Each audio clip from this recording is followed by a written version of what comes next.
La Facultad de Derecho de la Universidad Nacional Autónoma de México les da a todas y todos ustedes la más cordial bienvenida a la conferencia Mariana Lima en la Facultad de Derecho, en el marco del Día Internacional de la Eliminación de la Violencia contra las Mujeres. Preside en este evento la doctora Sonia Venegas Álvarez, directora de la Facultad de Derecho.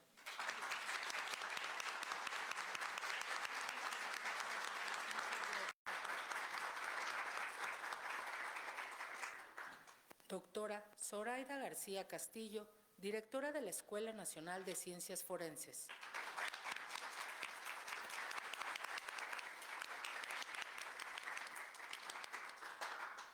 Doctora Leticia Bonifaz Alfonso, profesora de la Facultad de Derecho y experta en el Comité para la Eliminación de la Discriminación contra la Mujer.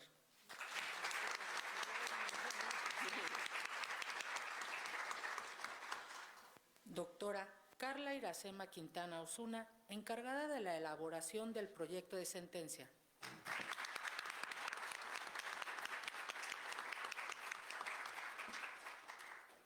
Y la señora Irinea Buendía Cortés, madre de Mariana Lima.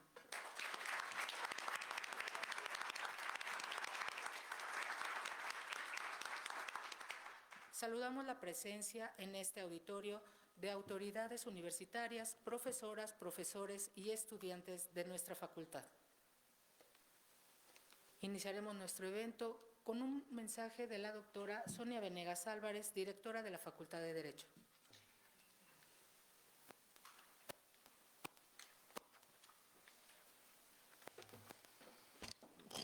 Muy buenos días tengan todas, todos ustedes en este día tan especial. Saludo con mucho cariño, respeto y admiración a las integrantes de este presidium, la doctora Zoraida García Castillo, de quien también surgió la iniciativa de este evento, directora de la Escuela Nacional de Ciencias Forenses, a la doctora Carla Iracema Quintana Osuna, encargada de la elaboración del proyecto, pero sobre todo una académica también de esta facultad y una gran activista. Desde luego a la doctora Leti Bonifaz, también pues, directora de CEDAW y también académica de esta facultad por muchas décadas, pero sobre todo a Irinea Buendía Cortés, madre de Mariana Lima Buendía. Es la primera vez que Mariana Lima entra oficialmente a su facultad, a la Facultad de Derecho, por lo que les pido un fuerte aplauso para Mariana.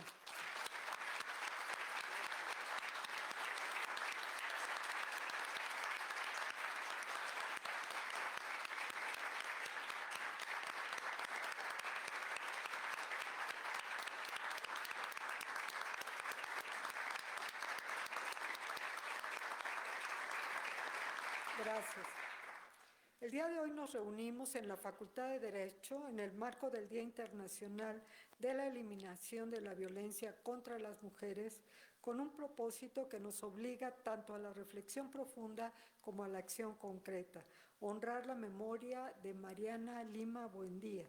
En torno a su luminosa figura se entrelazan las hebras de una historia de resistencia inquebrantable en pos de la verdad, la justicia y sobre todo la dignidad humana.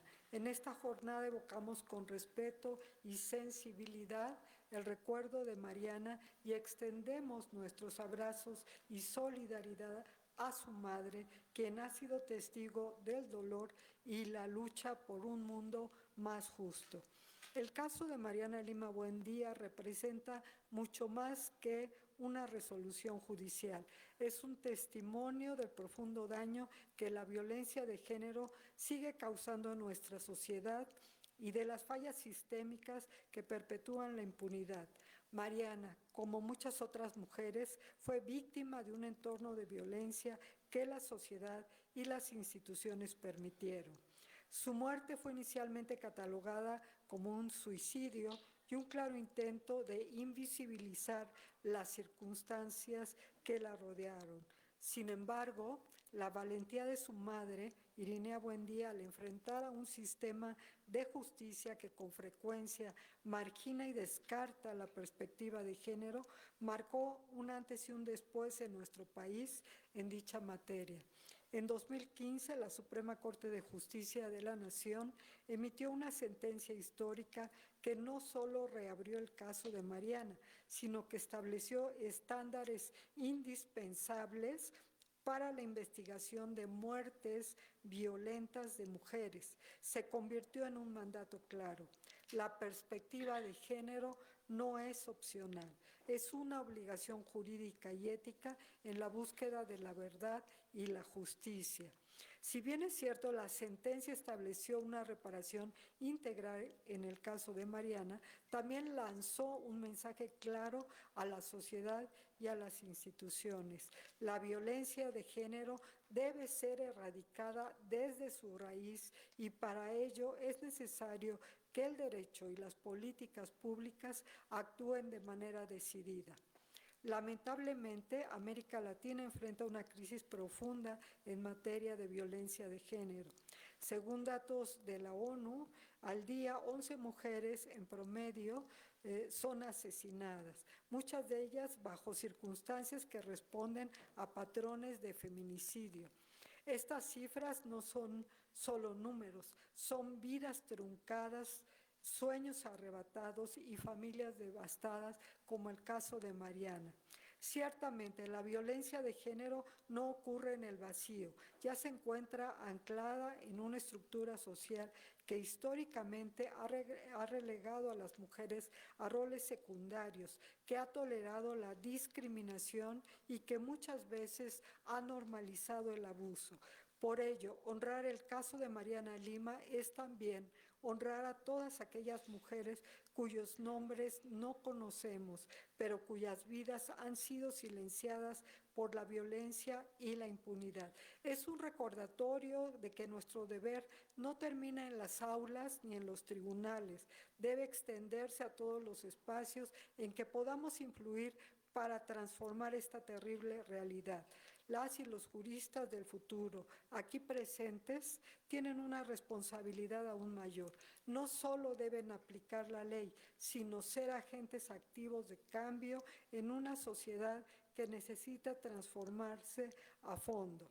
Precisamente a las alumnas, alumnes y alumnos que escuchan deben tener presente que la Facultad de Derecho no solo forma profesionales, crea agentes de cambio. Por eso, eventos como este son esenciales para visibilizar las injusticias, sensibilizar a nuestras comunidades y fortalecer el compromiso de quienes tenemos la responsabilidad de construir un sistema más justo. Hoy más que nunca es fundamental que las nuevas generaciones de abogadas y abogados comprendan que el derecho no puede ser estático ni mucho menos indiferente a las desigualdades estructurales.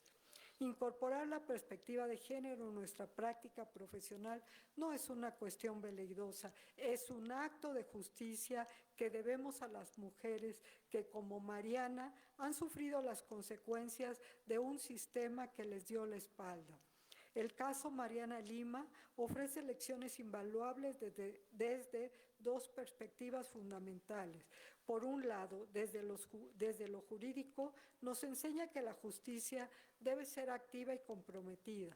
La sentencia de la Suprema Corte demostró que un análisis riguroso y con perspectiva de género pueden reparar violaciones previas y prevenir futuros actos de impunidad. Este caso estableció la importancia de investigar cualquier muerte violenta de una mujer, considerando contextos de violencia previa y sin descartar la posibilidad de feminicidio desde el inicio. Y por el otro, desde lo social, nos hace un llamado de atención como sociedad. Mariana fue una joven con sueños, una mujer que buscaba un espacio seguro, una estudiante como muchas hemos sido. Su historia refleja las múltiples violencias que millones de mujeres enfrentan diariamente y que desafortunadamente en muchos casos culminan en tragedias, pero también nos muestra el poder transformador de la resistencia, de no aceptar un no como respuesta cuando la justicia está de por medio.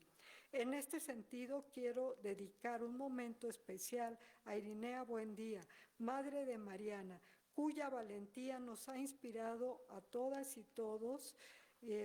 Señora Buendía, aquí en la Facultad de Derecho, la Casa de la Libertad, quiero decirle que su lucha no solo ha sido por Mariana, ha sido por todas las mujeres de México. Usted nos ha demostrado que el amor de una madre es más fuerte que cualquier adversidad y que la búsqueda de la verdad y la justicia es un camino que, aunque lleno de lagunas y omisiones, se tiene que recorrer. Muchísimas gracias y también realmente un agradecimiento muy particular a la doctora Zoraida, que en este esfuerzo conjunto, colaborativo, pues estamos presentes tanto la Escuela Nacional de Ciencias Forenses como la Facultad de Derecho. Muchas gracias.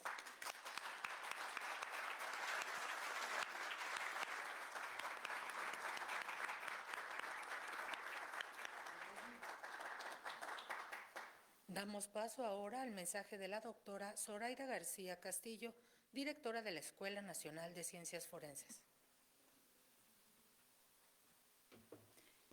Muchas gracias, muy buenos días. Pues me siento muy contenta y muy agradecida de estar aquí en mi facultad, de donde soy egresada. Aquí estudié la licenciatura y la maestría. Tuve el enorme honor de presentar mi examen de licenciatura en esta aula, así que es un lugar que es entrañable para mí. También es entrañable que nos estemos reuniendo precisamente el día 25 de noviembre. El 25N es el Día Internacional para la Eliminación de las Violencias contra la Mujer. Es indiscutible que este es un tema de preocupación mundial, pero por supuesto que es un tema de preocupación nacional. Y Mariana Lima viene hoy, el 25 de noviembre de 2024, a su facultad, en donde ella también estudió. O sea, aquí habemos varias egresadas de esta facultad y estamos honrando la memoria de Mariana Lima, que también estudió aquí y cuya vida fue truncada el 29 de junio del 2010, cuando fue víctima de feminicidio. Si bien para entonces el tipo penal no existía en el Estado de México, eso que sucedió fue un feminicidio. De eso estamos absolutamente convencidos y eso es algo respecto de lo cual su mamá, la señora Irinea Buendía, que hoy está aquí invitada, gracias a la generosidad y al trabajo colaborativo de la doctora Sonia Venegas, a quien cuando la doctora Carla Quintana y yo le propusimos realizar este evento conjunto precisamente el día de hoy, le pareció absolutamente conducente, lo recibió con mucho agrado. Es muy importante traer a la Facultad de Derecho, traer a nuestra universidad a Mariana y todos los temas que implican el análisis de la situación de cómo murió y qué ha sucedido después, qué es lo que estamos haciendo, sobre todo qué es lo que estamos haciendo desde nuestras entidades académicas, en donde estamos formando alumnas y alumnos en el área del derecho y en la Escuela Nacional de Ciencias Forenses, pues en el área de las ciencias forenses. También me da mucho gusto que se haya podido unir a nuestra mesa la doctora Leticia Bonifaz, que es, bueno, toda una institución en el área, en el mundo del derecho nacional e internacional, y que nos podrá dirigir unas palabras precisamente a propósito de Mariana y a propósito del día que estamos viviendo, en el que estaremos trabajando y todo el mes y todo el tiempo en hacer que se vean los asuntos de violencia de género desde una perspectiva precisamente de análisis humanitario y de buscar que se haga justicia. Hace no mucho tiempo, hace poquito, nuestro fiscal general propuso que el feminicidio fuera eliminado como tipo penal porque es muy difícil de integrar en las investigaciones. Y lo que hemos sostenido desde las ciencias forenses es que no es imposible. Puede ser difícil, sí, pero imposible no lo es. Se ha trabajado mucho desde el área teórica, pero también desde el área práctica de cómo sí se puede demostrar en investigaciones ministeriales y después en el ámbito de la justicia, en el ámbito ante los tribunales, cómo sí se puede acreditar el tipo penal de feminicidio. Es complejo porque complejo es el fenómeno.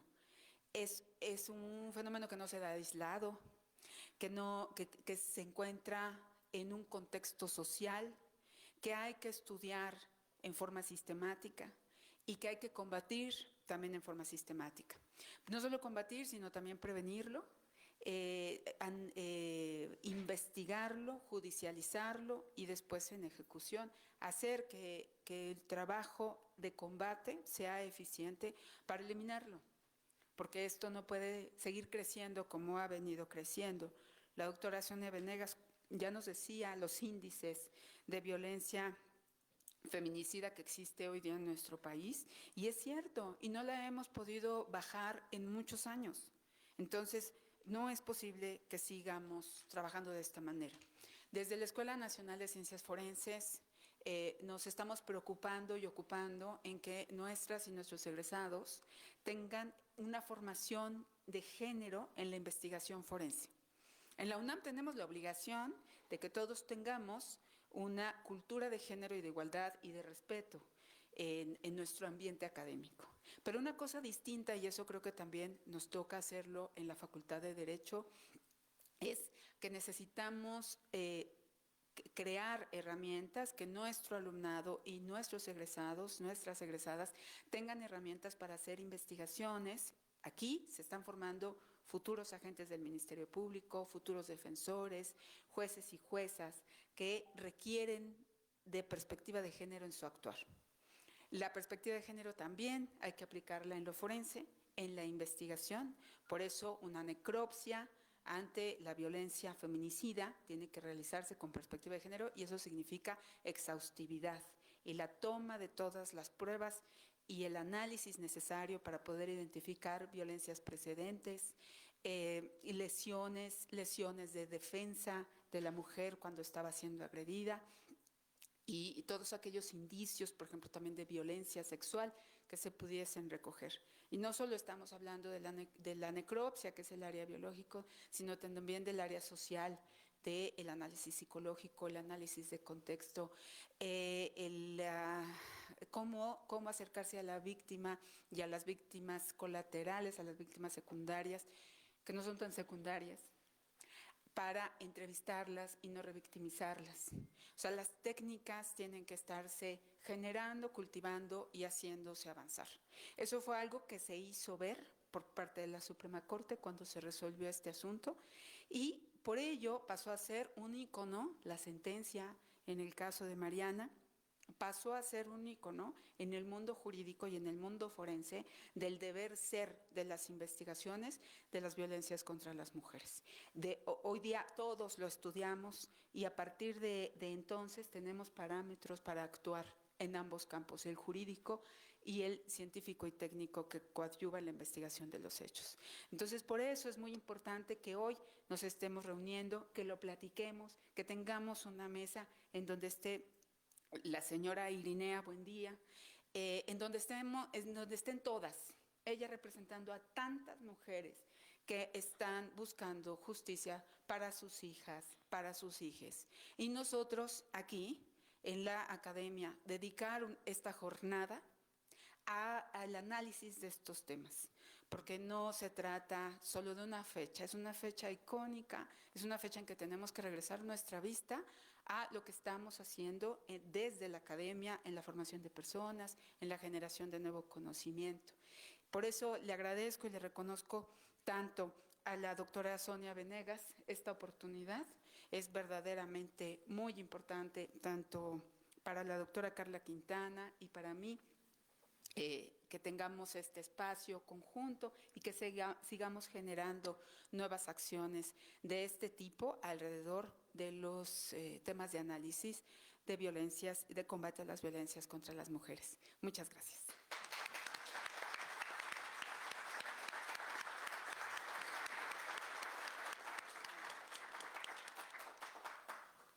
Le pedimos a la doctora Leticia Bonifaz Alfonso, experta en el Comité para la Eliminación de la Discriminación contra la Mujer, nos dé su mensaje.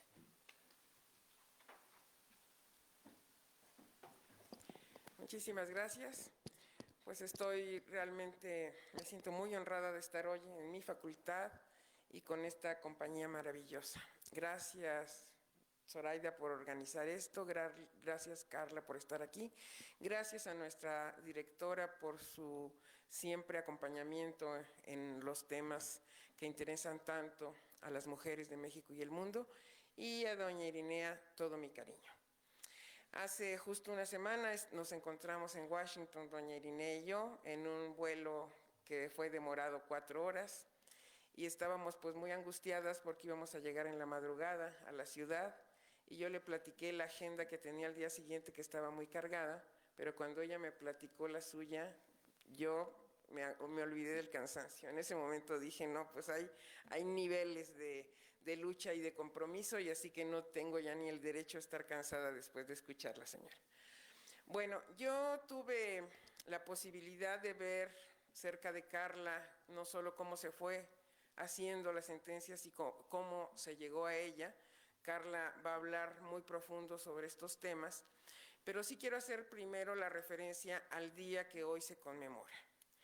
Hoy es un día que se instaura en honor de las hermanas Mirabal, mujeres de República Dominicana que fueron asesinadas, y las hermanas Mirabal nos han dado mucha luz y han vivido mucho tiempo después de muertas en aquella terrible dictadura que sufrió la República Dominicana con el dictador Trujillo. Cuando este tema se vuelve mundial es porque la violencia de género está presente en todo el mundo. A mí me ha tocado los 4 años estar revisando país por país cómo va el tema de la violencia. Y por supuesto que Latinoamérica tiene terribles números porque somos la región del mundo más desigual y donde no terminamos de combatir las estructuras patriarcales y machistas que generan toda esta violencia. Pero hay violencia en los países escandinavos, y hay violencia en el sudeste asiático, y hay violencia en África, y la pregunta es ¿por qué? Y la respuesta es muy simple, justo por eso, porque el modelo patriarcal machista es el mismo, que da derecho a los hombres a disponer del cuerpo de las mujeres, que da derecho aparente a los hombres para disponer de lo que consideran como apropiable. Y entonces, cuando desde CEDAW, donde ahora estoy, trabajamos en estos temas, justo la Recomendación General 41, que ahora se está preparando, va a ser sobre estereotipos de género, porque los estereotipos siguen siendo estas ataduras que hacen que la mujer siga repitiendo patrones y los hombres sigan repitiendo patrones y no logramos romper con ellos. Lo que decía Zoraida es muy relevante. Sí, hay que atender el tema de los feminicidios, pero ante todo hay que prevenir los feminicidios. Cuando decimos ni una más, es porque estamos buscando que esto ya no se repita. Pero después del ni una más, viene otro nombre y otro nombre y otro nombre, y la violencia no cesa. Y pareciera que le apostamos mucho al derecho, cuando el derecho, ¿qué hace? Hace pues poner un tipo penal, cambiar un tipo penal, modificar el número de años para una sanción, pero en realidad el derecho siempre está llegando tarde y con altísimos márgenes de impunidad en toda nuestra América Latina, porque no está yendo acompañado del factor social en donde se realizan las grandes transformaciones. Estar en la Facultad de Derecho hoy es también para dar aliciente a quienes estudian la carrera, que hay por los últimos acontecimientos muchas razones para estar un poco preocupado por el futuro de nuestros estudiantes y nuestras estudiantes, pero lo más relevante es que sí tenemos una fuerza transformadora del derecho. Desde el derecho podemos transformar realidades a nivel, como lo estoy yo haciendo, internacional, pero a nivel de una sentencia en la Suprema Corte cuando proyecta Carla, o a nivel de la formación que está haciendo Zoraida en todo el tema de las ciencias forenses. Los cambios sí se pueden hacer desde el derecho sí tiene una fuerza transformadora, pero tenemos que saber usar muy bien esa herramienta y por eso es tan importante esta formación. Ya hablando en particular de Mariana, yo leí el expediente ya muchas veces, no tantas como doña Irinea, pero sí me impresiona cómo ya trae no solo el lenguaje jurídico, sino un conocimiento impresionante de lo que fue el caso. Pero les quiero decir que esta sentencia es de obligatoria lectura para todo estudiante de Derecho, por supuesto, de México, de América Latina y del mundo. Ahí se ve cómo la violencia fue aumentando. Y Mariana tuvo advertencias de sus amigas, de su mamá, de su entorno inmediato, pero la ceguera es terrible y la violencia psicológica es peor que la violencia física, porque va dejando a una persona ante la imposibilidad de reaccionar. Por eso cuando ustedes ven violencia cercana alrededor y dicen, pero ¿por qué no reacciona? ¿O por qué reacciona hasta ahorita? ¿Por qué no ve? ¿Por qué no está? Porque esa ceguera, esa imposibilidad de reaccionar es de alguien que te ha estado diciendo sistemáticamente que no puedes, que no sabes, que eres una inútil, que no vas a poder, que solo esa persona sabe hacer las cosas. Entonces, Mariana es el ejemplo típico de, a pesar de haber sido una jovencita que vino a esta facultad y que tenía conocimiento y formación, ni ella ni muchas mujeres se salvan de esta violencia psicológica que va minando la seguridad de alguien, que ya no puede reaccionar porque ya no es posible que reaccione. Recuerdo aquel pasaje donde recibe un golpe por no haber colado el jugo de naranja y cuando el señor, no voy a decir su nombre, porque yo soy de las personas que dicen que debemos decir el nombre también de los agresores. Voy a dejarle ese privilegio a doña Irinea porque hay que nombrar a los agresores, no solo a las víctimas.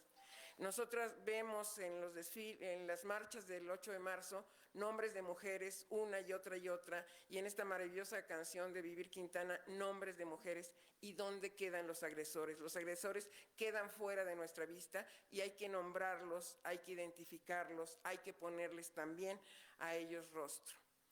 Mariana Lima es un ejemplo de alguien que dio su vida sin saberlo por salvar la vida de muchas otras Marianas, de muchas otras mujeres con otros nombres que están en procesos semejantes de una falta de sentimiento de valía por esta violencia psíquica, psicológica, pero también cómo se puede ver al leer el expediente, no solo cómo la violencia fue aumentando, sino estar frente a un poderoso, frente a alguien que le decía, no sabes con quién te estás metiendo, y con la seguridad que le daba a la institución en la que trabajaba, que a mí me van a apoyar, que a mí me van a creer, que a ti no te van a creer, y tú vas a quedar como una mentirosa y a mí me va a apoyar todo el mundo. O decirle, ¿me quieres dejar? Déjame, hay una fila de mujeres esperando estar conmigo. ¿Te quieres ir? La puerta es muy ancha, te acompaño. Quiero mostrar que eres de mi propiedad, en el cuello vas a llevar aquí mi nombre para que sepan de quién eres. El expediente de Mariana te estruja, te hace el corazón chiquito, pero te dice que esa muerte no fue en vano. No solo está aquí doña Irinea para compartirnos hoy parte de la historia, sino para que cada uno de ustedes vea que un expediente que parece que solo son letras, que parece que es un caso más, puede ser el caso que cambia la vida, el caso que no solo hace que un precedente en la Corte Interamericana valga y tenga la fuerza para después generar muchas acciones jurídicas que vienen más adelante y vienen fortaleciendo estas posibilidades. Tenemos la herramienta, es el derecho. Tenemos las posibilidades de la lucha y esta lucha es incansable, como en el caso de doña Irinea, pero para gente como Carla, como Zoraida, como yo, como Elia, que está por acá, no son 16 días de activismo, son 365 días y las 24 horas, porque encontramos una razón para luchar y esa es la lucha que queremos compartir hoy. Muchísimas gracias.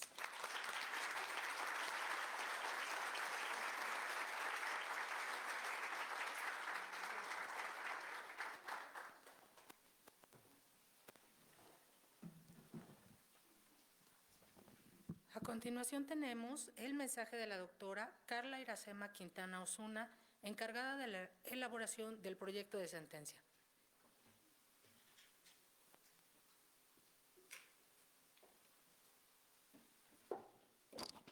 Buenos días a todas, a todos. Difícil hablar después de esas palabras de Leticia. Es un honor para mí estar aquí en mi facultad, en mi universidad. Doctora Venegas, directora, gracias por la invitación, a Zoraida por la organización y también por la lucha diaria, creando y construyendo nuevas generaciones. Igual que a Leticia, amiga y compañera de muchas luchas. Pero sobre todo de doña Irinea Buendía, porque sin ella no estaríamos aquí, hablando de Mariana. Sin la lucha de Irinea no existiría la sentencia de Mariana Lima Buendía. Y yo sí quiero hacer un reconocimiento muy particular a Irinea y a todas las madres de víctimas de feminicidio, de mujeres desaparecidas, que todos los días luchan como ella para que su nombre siga resonando en todos lados, como dice Leticia. Si hoy conocemos la sentencia como la sentencia Mariana Lima Buendía y no el AR 554/2013 como suele hacerse en el Poder Judicial, es porque doña Irinea solicitó expresamente que el nombre de Mariana, y con eso quiero empezar, que el nombre de Mariana fuera puesto en la sentencia. Esta no era una sentencia de un número, como no lo debe ser ninguna. Era la sentencia de Mariana Lima Buendía, pasante en Derecho de esta facultad, y cuya sentencia, y de la mano de su madre, y yo así quisiera empezar, y que se lleven esto como jóvenes estudiantes, es que Irinea y Mariana, como abogada de la UNAM, sigue litigando todos los días. Alguien, tampoco voy a decir yo el nombre para dejárselo a doña Irinea, alguien cortó las alas de Mariana, ¿no? Y ese alguien se creyó, como decía Leticia, con el poder que lo tenía, con la fuerza que la tenía, de poder hacerlo, y tuvo razón cuando creyó que no iba a pasar nada. Porque en este país hay más de un 94% de impunidad en cualquier delito que se piense.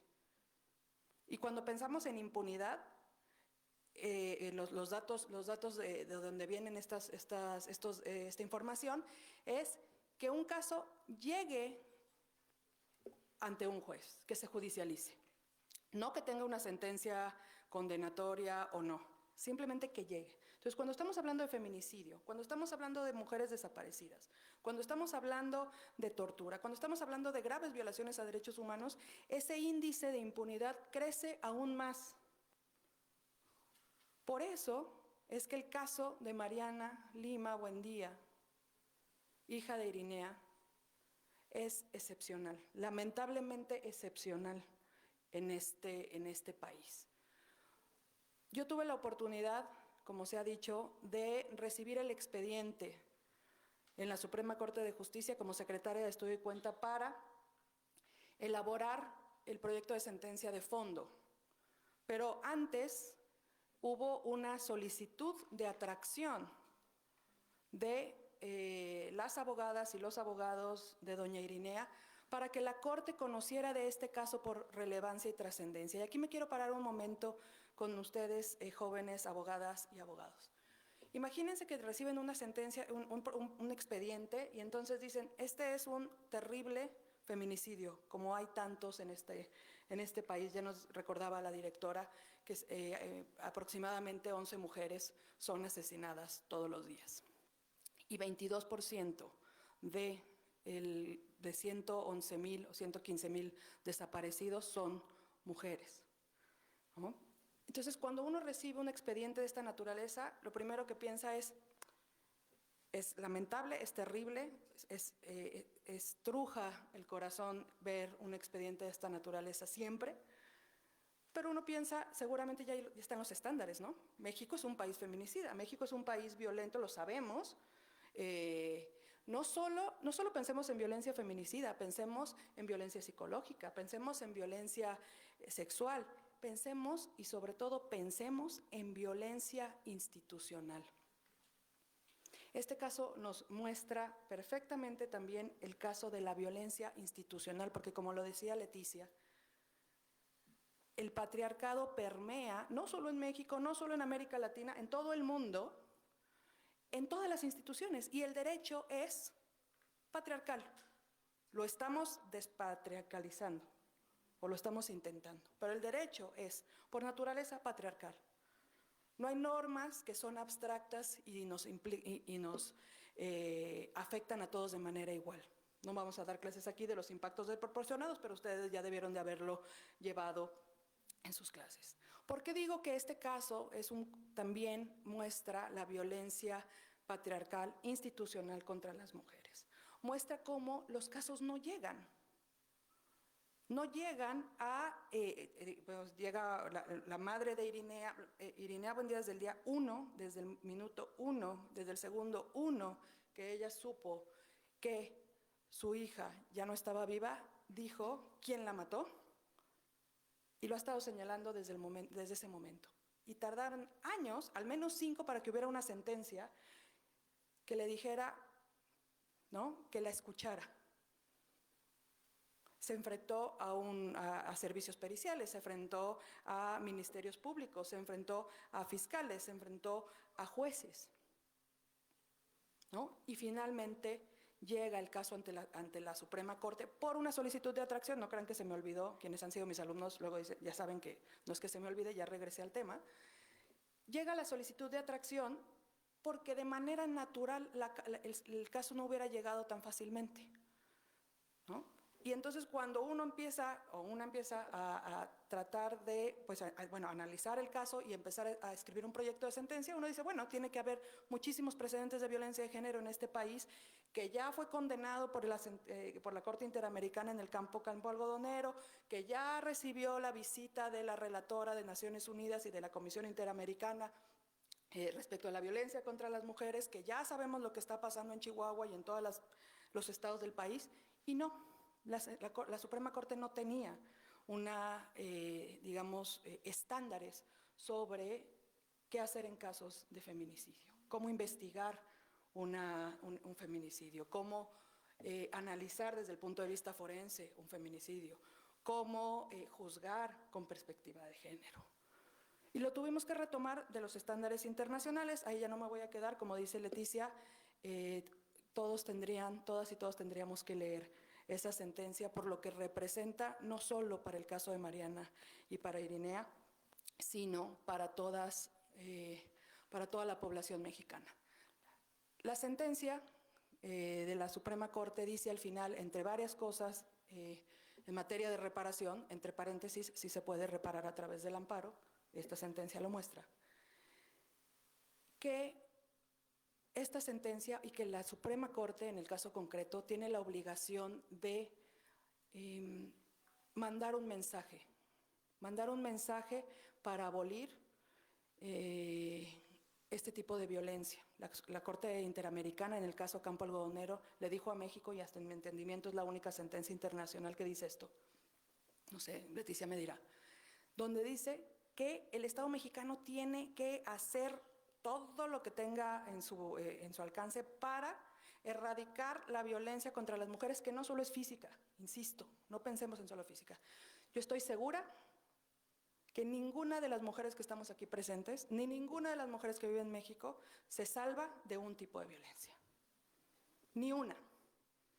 Sea institucional, quienes están en lugares de poder, los techos de cristal, lo que nos cuesta lo doble, ¿no? Y eso es lo más, digamos, lo menos, parecería lo menos violento visualmente.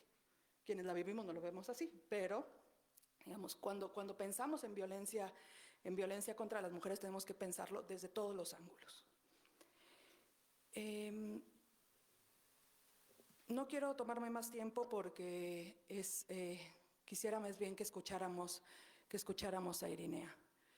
Solo quisiera cerrar recordando lo que también nos decía la directora. La sentencia no acaba, o el caso no acaba en la sentencia, ¿no? Irinea es una muestra de esto, ¿no? El caso sigue, no solo para el caso concreto, sino lo que implica para todas las mujeres violentadas en el país y cuyos casos que llegan al sistema de justicia. Afortunadamente para nosotros, Irinea y en este caso Mariana sigue litigando y nos sigue enseñando. Muchas gracias.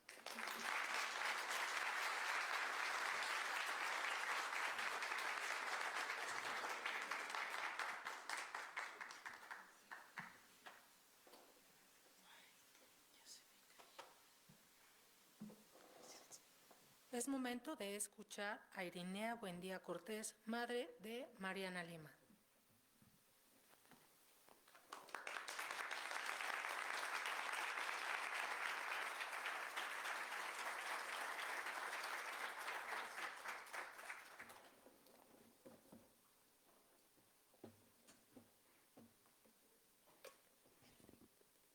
Muchas gracias.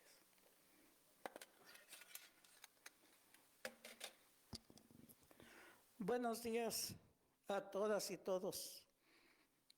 Yo soy Irinea Buendía Cortés, madre de Mariana Lima Buendía,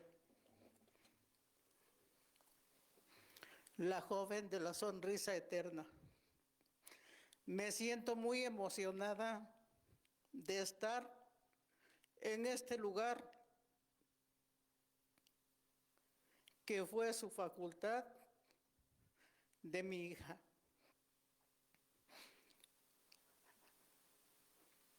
Mi hija Mariana Lima Buendía tenía muchos deseos de ser abogada, de ser una licenciada en Derecho.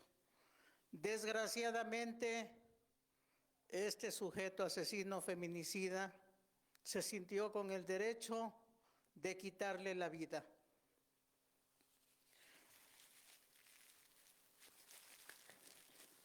Mi nombre, Irinea, significa la paz, la mujer que busca la paz, pero yo le agrego, sin justicia y justicia no hay paz. Y yo busco primero la justicia, justicia y justicia, porque nos matan nuevamente cuando la autoridad se niega a tomar nuestros casos. Cuando la autoridad con mucha facilidad nos dice es que su hija se suicidó. El asesino fue tan cobarde, tan vil y tan cobarde de no reconocer lo que hizo y decir que mi hija se había suicidado. Yo vi a mi hija el 29 de junio del 2010, a las 8:10, llegué yo al lugar donde vivía y vi el cuerpo de mi hija sin vida. Nunca lo vi colgado, ni suspendido, ni mucho menos. El cuerpo de mi hija, aunque no tenía vida, hablaba. Y hablaba de la violencia que había vivido los últimos minutos de vida. Ella supo que este sujeto asesino feminicida, que era su esposo, la iba a matar. La iba a matar con violencia porque finalmente yo creo que ha de haber estado torturándola. No la vi, no lo vi, pero su cuerpo hablaba. Tenía el cuerpo golpeado. Tal parecía que lo había metido al agua porque no lo metió para bañarlo. Lo metió para borrarle los moretones, la sangre que tenía en el cuerpo, porque sus plantas de sus pies y las palmas de las manos las tenía como cuando una persona tarda mucho tiempo en el agua, arrugadas y blancas completamente. El piso estaba sucio, no había chanclas, no había zapatos allí en esa habitación. Y cuando llegó el Ministerio Público y la médica forense, que fueron los únicos que compusieron el grupo investigador, yo les preguntaba, ¿acaso mi hija anduvo volando?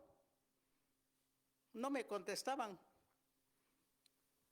Según el dicho del esposo de Julio César Hernández Ballinas, dice que mi hija se colgó con un cordón como este de 5 milímetros de diámetro y una armella de este tamaño, que servía para las cortinas de la puerta.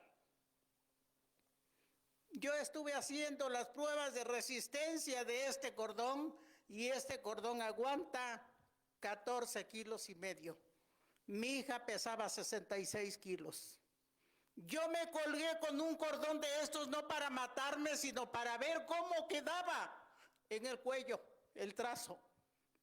Y mi hija nunca se suicidó. Mi hija fue muerta con violencia por Julio César Hernández Ballinas, un tipo misógino, perverso, violento, violador, macho y sujeto asesino, feminicida, cobarde.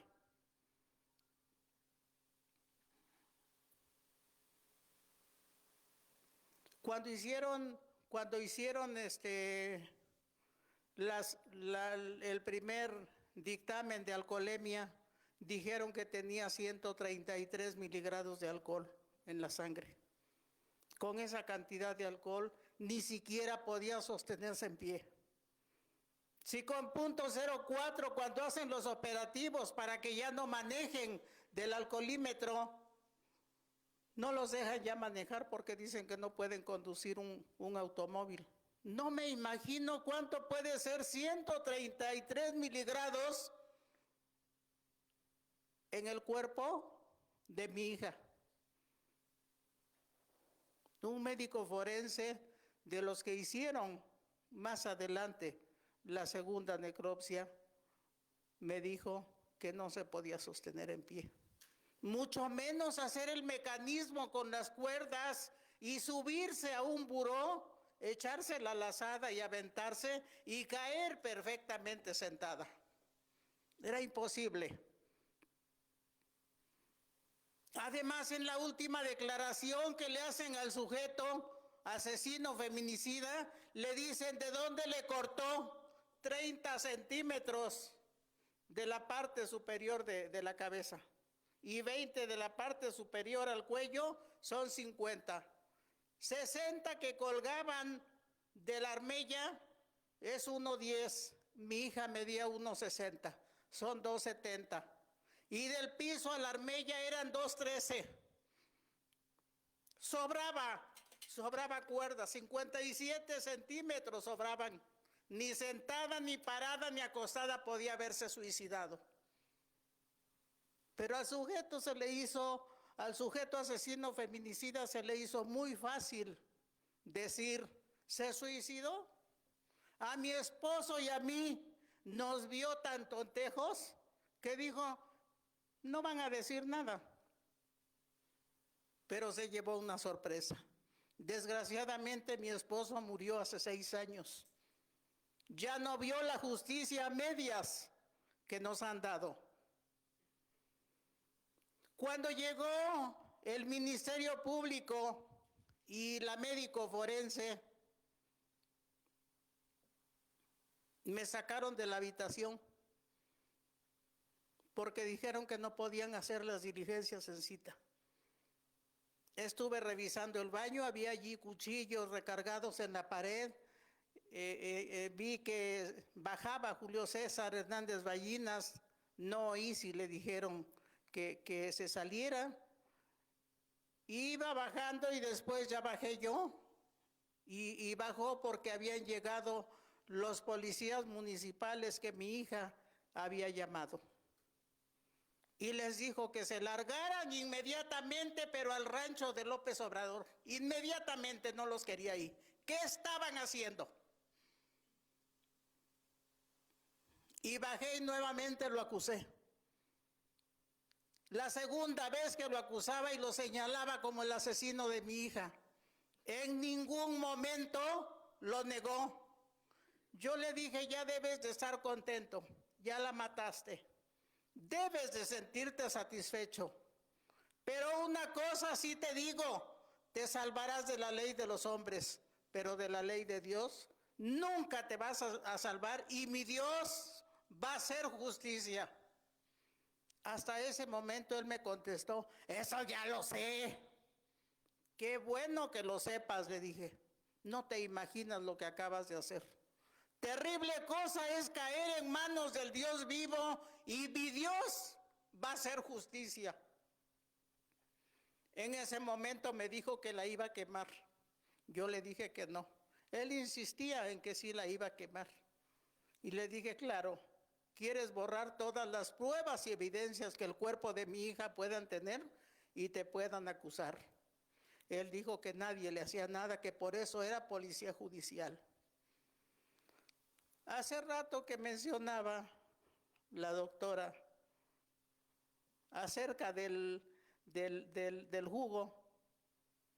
Cuando a mi hija le hacía el jugo de naranja y decía él que no estaba colado. Y le tenía que poner 3 claras porque la yema no le gustaba al señor. Y siempre le decía que mi hija le robaba un huevo. Que nada más le ponía dos claras porque su garganta estaba capacitada para saber que eran las que le tenía que poner 3 claras. Y aunque mi hija le insistía siempre en que le hacía su jugo bien, él decía que no. Y la insultaba, la humillaba. Y toda la vida, los 18 meses que ella vivió con él, le decía que la iba a meter a la cisterna, porque allí ya tenía 2 o 3 viejas que no habían aprendido a tratarlo como él se merecía. Se sentía dueño de muchos merecimientos, cuando que él no ofrecía nada. Mi hija vivió todos los tipos de violencia que puede haber. Cuando yo la vi con vida, casi estoy segura que la violó. Había evidencias de que la había violado, pero obviamente la necropsia de ley que le hicieron no tenía rigor científico. Y a pesar de que la médica forense Yaneli Yoali Carrasco Lugo descubrió la fractura que había en el cuello y que sabía perfectamente que era un estrangulamiento, que mi hija no se había ahorcado, ella empezó a hacerse cómplice de este sujeto asesino feminicida y dijo que mi hija se había ahorcado. Y finalmente así determinaron. En noviembre del 2011 dan el no ejercicio de la acción penal con 4 dictámenes: el reconocimiento de cuerpo, el dictamen de lesiones, el dictamen de criminalística y la necropsia de ley sin rigor científico. Dan el no ejercicio de la acción penal. La Ministerio Público, Liliana Ivonne Banda Gómez, junto con la fiscal de género, entonces ya había una fiscalía de feminicidio en el Estado de México, Guadalupe Liliana Rosillo Herrera. Yo les dije que por qué se negaban a ver las evidencias que el cuerpo de mi hija estaba completamente golpeado, que qué era lo que había pasado primero, que cómo era posible que se hubiera golpeado ella sola. ¿Qué había sido primero? Le decía yo. Primero hizo sus maletas. Una evidencia que ya ella quería salir de esa casa en donde tanta violencia había vivido durante 18 meses. Después se bañó, después se golpeó, después se alcoholizó, después hizo el mecanismo con las cuerdas. Le decía yo al Ministerio Público, ¿qué fue lo que hizo primero? No sé, no sabían nada sabían. Esa violencia institucional, desgraciadamente, cuando uno la está viviendo y que uno considera que no puede uno hacer más para poder decirles, estoy diciendo la verdad, ¿por qué no me creen? Me dijo, si tiene un testigo, tráigalo. Y yo le dije, ¿y quién llama gente para matar? Si a mi hija la tenían viviendo como en el castillo de la pureza. Ya no le permitía siquiera que trabajara. Y determinaron el no ejercicio de la acción penal. Empezamos con los recursos jurídicos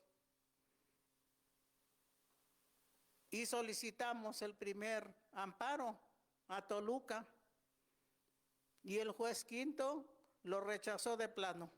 Dijo que a pesar de que en tiempo y forma, que era el acto reclamado, ya había pasado ese tiempo, pero que existía una averiguación previa. Solicitamos el segundo amparo y nos dio el amparo para que en 30 días hábiles se terminara con esa averiguación previa. No eran suficientes 30 días hábiles y solicitamos el tercer amparo, y en esas chicanadas que muchas autoridades saben hacer, resolvieron el acto reclamado, resolvieron el no ejercicio de la acción penal y sobreseyeron. Ya no teníamos caso, ya nos habían dejado sin nada. Pero yo siempre he creído en Dios y yo considero, yo nunca salgo sin la presencia de Dios. Y yo considero que Dios fue el que movió la sensibilidad del juez quinto. Y él advirtió que no habían hecho la averiguación previa con perspectiva del feminicidio. Porque en 2009 la Corte Interamericana había resuelto el caso González y otras, y había dicho que las muertes violentas de mujeres se tenían que investigar bajo el protocolo del homicidio con perspectiva del feminicidio. Si bien es cierto, no estaba tipificado el feminicidio, pero así lo estaba ordenando la Corte Interamericana. Y México tiene tratados internacionales firmados y tenía que respetar esa parte. Pero allá en Chimalhuacán, Estado de México, las autoridades no conocían esa sentencia del caso González y otras, más conocido como caso Campo Algodonero, que se dio en 2009. La Corte Interamericana sentó en el banquillo de los acusados al Estado mexicano por lo mismo que había en el caso de mi hija Mariana Lima Buendía: omisiones, negligencias, falencias, obstrucción a la investigación y obstrucción a la justicia. Y entonces permaneció vivo el caso. Se fue al segundo tribunal colegiado y entonces el abogado Rodolfo Domínguez Márquez hizo la solicitud de atracción a la Suprema Corte de Justicia de la Nación. Y en septiembre del 2015 nos dan la sentencia que lleva el nombre de mi hija Mariana Lima Buendía en honor a su memoria. Y que no solo sirve para el caso Mariana Lima Buendía, sino sirve para todas las muertes violentas de mujeres de cualquier edad en toda la República Mexicana, en los 32 estados, en las 32 fiscalías de la República Mexicana. Y yo digo que esta sentencia es como si fuera un libro de bolsillo, en donde aquí principalmente que se están formando los abogados y abogadas que más tarde van a ocupar los puestos de jueces, de magistradas y magistrados, de fiscales, de ministerios públicos, de ministras y ministros, tienen que saber de qué forma se tienen que investigar los feminicidios. Necesitamos acabar con esa emergencia nacional. Son muchos casos, miles y miles de casos existen en todo México y muchos son invisibilizados, en las comunidades no se investigan. Entonces esta sentencia la mandan al procurador del Estado de México para que se terminara de hacer esa averiguación previa. Tenía que formar un grupo investigador con perspectiva de género. Hace ese grupo investigador, en 15 meses terminan de hacer esa investigación. La fiscal encontró 56 irregularidades, la fiscal de género del Estado de México. Más de 20 ministerios públicos, 4 fiscales de género, 3 fiscales general del Estado de México y 2 gobernadores no habían encontrado que el caso de mi hija había sido un feminicidio. Todos dijeron que era un suicidio. Cuando nos dio esa sentencia, Mariana Lima Buendía, la Suprema Corte de Justicia de la Nación, nos vino a dar fe y nos vino a dar esperanza y le demostramos al Estado de México que cuando se investiga con perspectiva de género, se pueden acreditar los feminicidios. Porque en los feminicidios ha habido muchas discusiones con personas que no quieren entender, porque no quieren entender es eso. Dicen que son homicidios. Pero bueno, ese es otro tema, ¿verdad? En los feminicidios hay razones de género. En 2018, el fiscal general dijo que se iban a investigar los feminicidios como homicidios dolosos. El protocolo no dice así. Y se tiene que investigar como feminicidio, pero desgraciadamente las fiscalías sí se alinearon para lo que dijo el fiscal general de la República. Por eso ahora echan a las campanas a vuelo y dicen que las cifras han bajado. No es cierto, no han bajado. Pero ahora los investigan como homicidios dolosos, pues obviamente, según ellos, engañándose ellos, porque nosotras sabemos perfectamente bien cuándo es un feminicidio. No nos van a engañar como han querido hacerlo. Entonces, terminan de hacer esa investigación en 15 meses.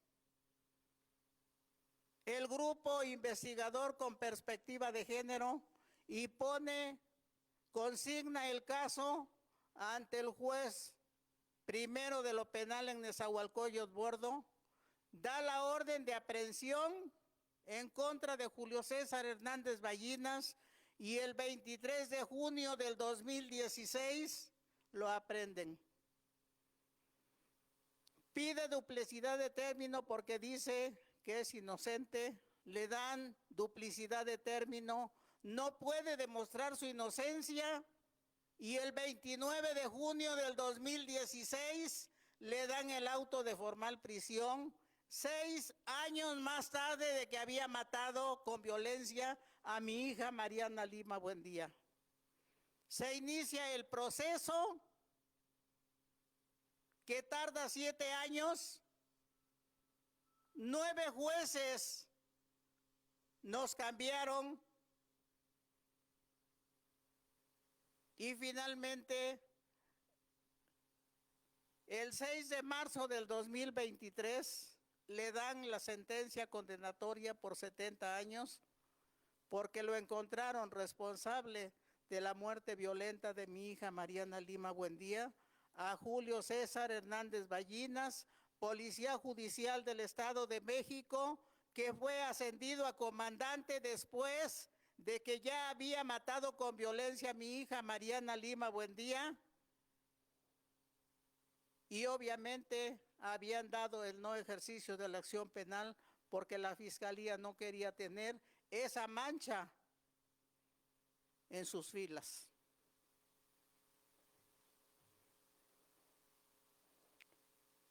El 25 de septiembre del 2016, los magistrados del Tribunal de Alzada nuevamente reconfirman esa sentencia de 70 años de cárcel para el sujeto asesino feminicida Julio César Hernández Ballinas. No es una sentencia en firme todavía, porque tienen 8 años para poder solicitar un amparo. Y si encuentran tierra fértil en algún juez y le dan un saludo de mano muy prolongado, puede salir. Pero ojalá y Dios me preste vida para poder hacerlo conducente. En noviembre del 2022 inicio una caravana por toda la República Mexicana para visitar las fiscalías de los 32 estados de la República Mexicana para dar a conocer la sentencia Mariana Lima Buendía, porque las cifras de feminicidio han subido demasiado. He visitado 27 estados, me faltan 5 estados para concluir, pero en junio del 2023, al ver que la cifra de feminicidios no ha bajado, decido hacer una propuesta de ley que lleve el nombre de mi hija Mariana Lima Buendía, en donde los 3 efectos de esa ley sean los 3 efectos que dictó la sentencia Mariana Lima Buendía de la Suprema Corte de Justicia de la Nación, y que el primero es que toda muerte violenta de mujeres sea investigada con perspectiva de género para poder acreditar que se trata de un feminicidio.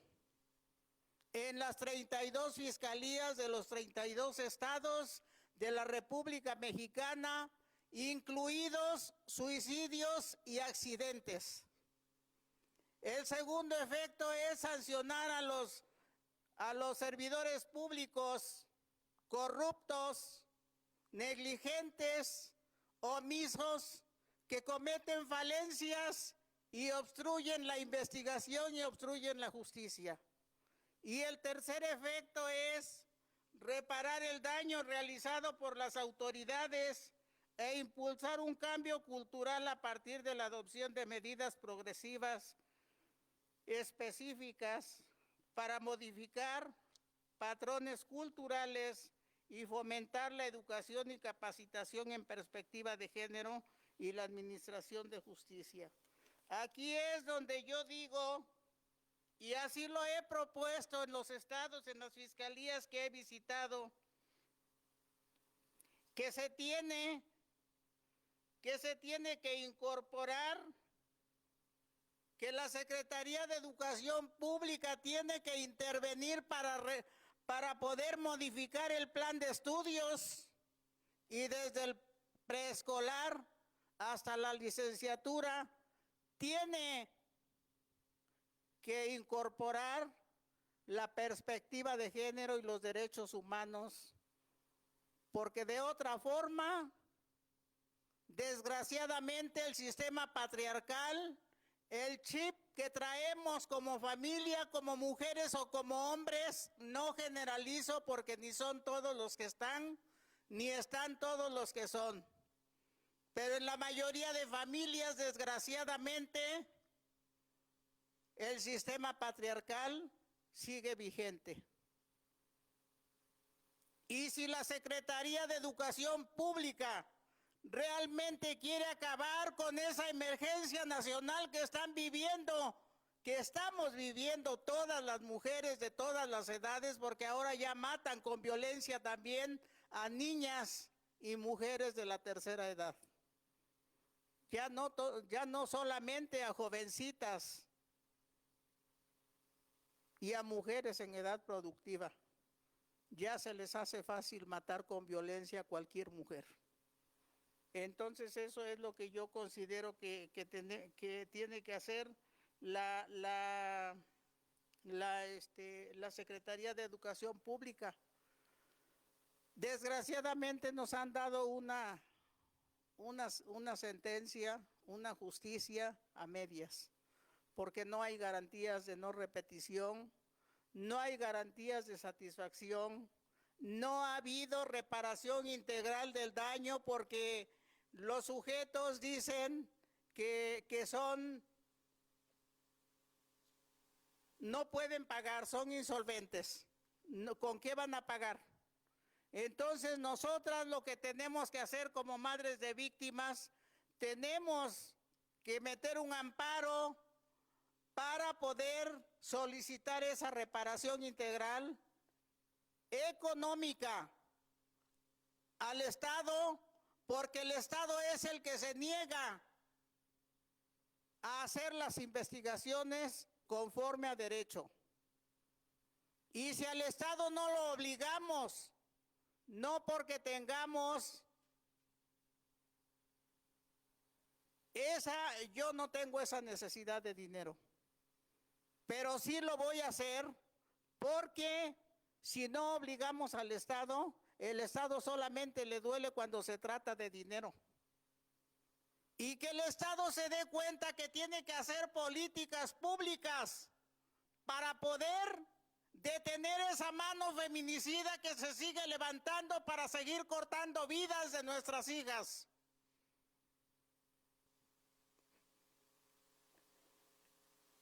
Entonces eso es lo que yo he hecho y eso es lo que sigo haciendo en esos 13 años, porque hasta los 13 años fue cuando dieron la sentencia.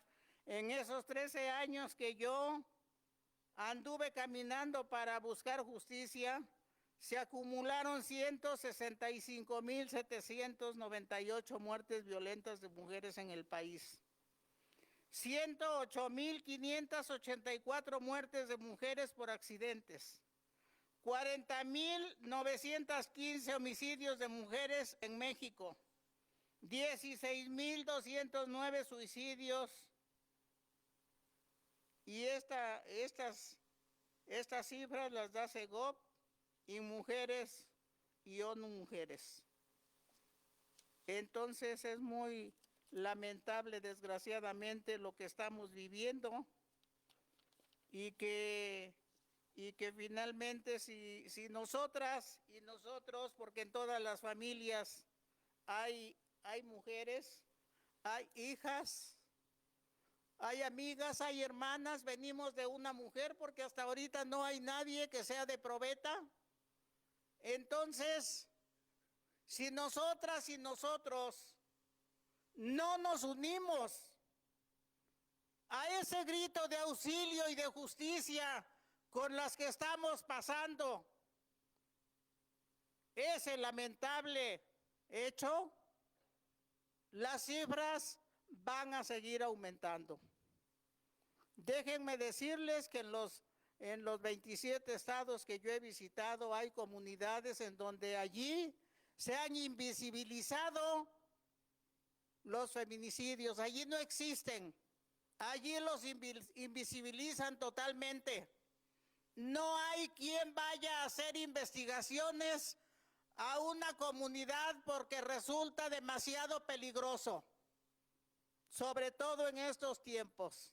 Y allí por sus usos y costumbres lo que les dicen, agarra tu muerta, entiérrala y se acabó.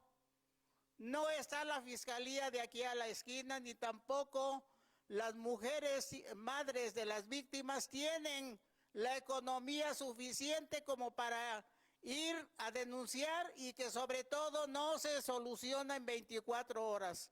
Yo tuve que caminar 13 años para lograr una sentencia condenatoria. No quiero que nadie esté en mis zapatos. Es difícil. Es muy lamentable porque mi hija debería de estar en este lugar. Mi hija Mariana Lima Buendía tenía un proyecto de vida que cumplir. Y solamente porque a un sujeto asesino feminicida se le ocurrió quitarle la vida, así lo hizo. Entonces, pues hagamos algo que realmente valga la pena. No solamente en estos días, que son los 16 días de activismo, porque desgraciadamente los 365 días del año siguen matando con violencia a nuestras hijas. Y en el 2010 eran 3 o 4 mujeres y desgraciadamente ahorita son demasiadas. Son demasiadas y no podemos guardar silencio, porque guardar silencio es como cerrar los ojos en la oscuridad. Nada cambia y de nada sirve, así dice Miguel Lorente en su poema, un médico español. Y el silencio es el ruido de fondo de las violencias machistas, pero no le vamos a dar ni un minuto más de silencio.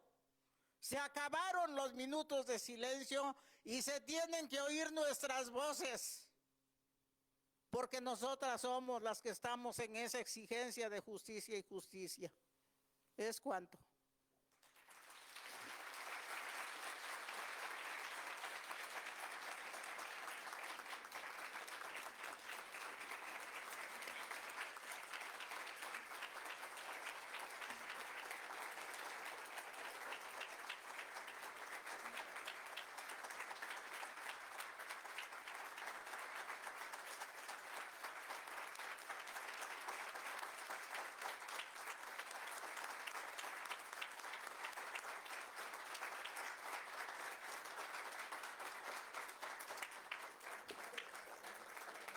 Es así como damos por finalizado este evento.